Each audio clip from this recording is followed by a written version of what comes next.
Hey YouTube, Mr. Rampro here. I had a camera catastrophe here just a second ago, so I just cleared it on the video that you'll never see.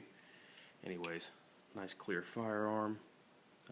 It's normally not that way, so consider yourself lucky.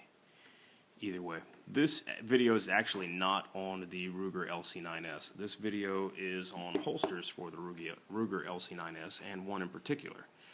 When I first bought this pistol, there were no holster offerings at my local gun shop. So I went to my old standby, which is the Uncle Mike's. This is a size 36. I bought a new one for this pistol, which actually is the same size that my Smith & Wesson, what is it, 637 fits into, little 38. Either way, nice little holster. The only bad thing is the loose retention. I wanted to carry it that day, of course. I bought it, and I was like, I gotta go shoot it and carry it. So, shot a couple of mags through it, and started carrying it instantly. I love it. Nice thin pistol. A cool little single stack. I've never had a 9mm. I had one 9mm a long time ago. Gave it to my dad, actually. And I haven't had one since. I haven't shot them. Don't know anything about them, really. Oh, wow. Almost lost you on the camera there. So either way, I wanted to get back into the 9mm world, and I wanted to do that with a small single stack 9mm.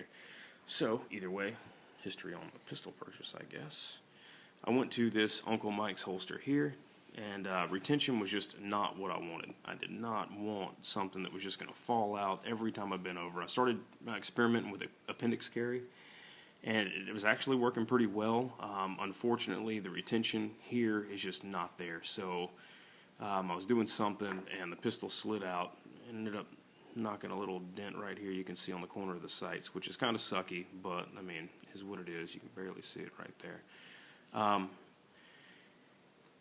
At the same, by that time I knew I needed a different holster, so I came back inside, started looking on the internet, saw a couple of reviews and saw a couple of videos on blade-trch, and this is the packaging.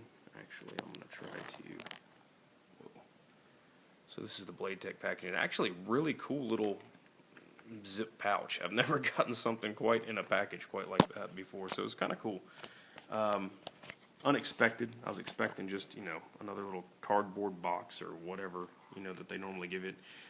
This, I don't know that I would use it for much, but it does have a little hang tag here, so maybe I'll put spent brass in it and hang it up somewhere or something like that. But a pretty cool little deal. This is a made in the USA holster. Let's see if it has any information on it. A little bit of stuff I'm not going to read. And carry confident. I would say that that's probably close to an accurate statement. This is the blade-trch holster here. It's not Kydex, which I originally thought when I was purchasing it, but it's very close. This is like a molded plastic, which of course, Kydex is molded plastic, but either way, this is a different type of plastic. This is like a mold and fold kind of job where you can see the crease lines and stuff like that, but what it lacks in, material composition, it makes up for in price. This thing was like $25 from Midway, I think. I bought a couple of magazines, spare mags, because the Ruger LC9s only comes with one, so bought a couple extras of those, and then while I was there, I was like, I'm really interested in a holster, and this was labeled as an Appendix carry holster. So I was really kind of excited to try it out. I haven't carried it yet like this. I'm doing the video, kind of just initial idea of it, and just some basic things that I've noticed. So one is going to be retention. Your retention is going to beat your Uncle Mike's all day long. But I do, like I mentioned before, carry a Glock 22 in an Uncle Mike's just like this all the freaking time and never have an issue. But because of the size of it, it is a little bit different. This thing here has a lot of decent retention. It's pretty cool. It'll probably wear in and maybe loosen up a little bit. There's no adjustment on it, but I think it has enough for what I need. Especially if you're wearing a belt, this little hook down here is going to catch the belt, and you're getting your pistol out. It's not kind of an over retention issue, but it's a good one. You do get complete coverage over the end of the barrel here. It is open for water or whatever that might get in there. Just kind of let it breathe a little bit. You do have complete solid trigger block.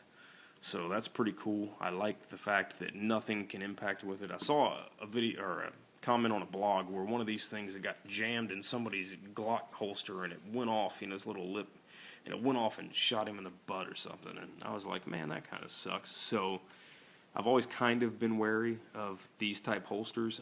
They do have a purpose, in my opinion. They do have a purpose that is filled by this. If I want a pocket holster, this is about the cheapest, best little pocket holster you can get, and I do carry this in the pocket with this little holster here. But now that Appendix carry is going to be, kind of something that I'm going to toy with, I wanted to try this.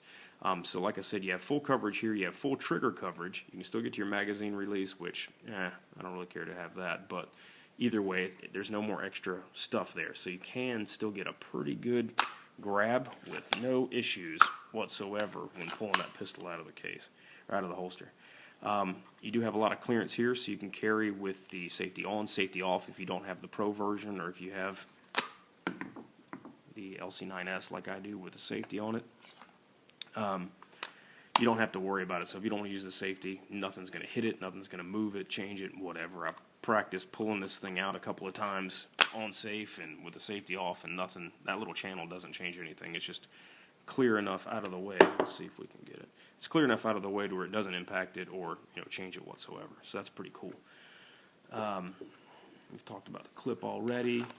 And another thing here, you have complete block of the firearm here all the way up to the end. I just think that's kind of cool. I mean, is it required? No, not really. You could probably cut this off, and depending on how uncomfortable, because I saw another video, and the guy was saying one of these corners was uncomfortable, depending on if that's uncomfortable or not, and if the edge of the pistol's more comfortable, and especially in an Appendix carry situation, you can always cut this thing off. It's like $25. Get your Dremel out, round it out, sand it, and call it good,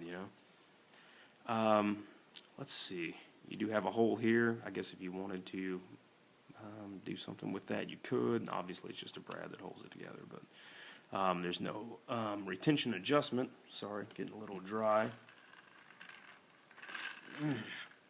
Probably the most controversial thing I'll have in my videos. No, not the alcohol. Either way, nice little holster. I'm going to try it out. I'm going to see what it looks like. I did think it was worth kind of, making a video. I haven't done a couple of videos in a while, so I wanted to make a video on it. I wanted to kind of just talk about it real quick to you guys, and see what you guys thought. I mean, if you've ever had a bad experience with this thing, let me know. If you've had something crappy happen where, 3 weeks after you got it, this little folded line split and tore up, let me know. I'm just curious anyways, and this will not be, the end of the line holster. Like I mentioned in one of my other takes of this video that probably didn't make it to this one, I don't feel like making my own Kydex holster anymore. I've tried it a couple of times. It didn't turn out exactly how I wanted. It's an art. It really is. And I give it to these guys that can make that crap in their garage and make it look decent, because I've done it a couple of times, and it sucks. I've done knife holsters with better success than I've done gun holsters. That's for darn sure. And I've got the press and all that other crap. So it's just one of those things that it's something that's learned. And I do appreciate, this blade-trch company, for one, having a product made in the USA, and especially at this price point. I mean, $25, you can't beat it. That's pretty cool. Now, obviously, you can beat it if the quality sucks. So let me know, and I'll let you know what I find out here in the future. Thanks a lot.